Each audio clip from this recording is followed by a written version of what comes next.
Stop calling Mexican DNA one simple mix, because genetically, Mexico is far more diverse than most people realize. Long before the Spanish arrived, Mexico was already home to many indigenous civilizations and communities. Mountains, deserts, coastlines, and dense rainforests separated some populations for hundreds or even thousands of years, allowing distinct genetic patterns to develop.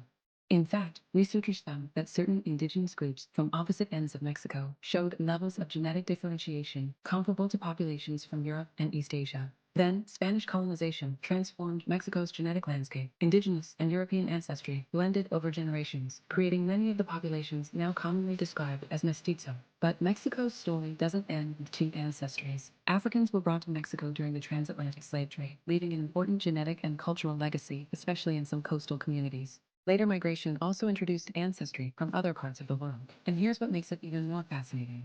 Mexican ancestry can change dramatically by region. People from northern Mexico may have a very different ancestral mixture than people from Oaxaca, Yucatan, Guerrero, or Veracruz. So there isn't one genetic formula for being Mexican. Mexican DNA is a living map of indigenous survival, colonization, migration, resistance, and centuries of people coming together. Mexico isn't genetically one story, it's thousands of stories carried in its people.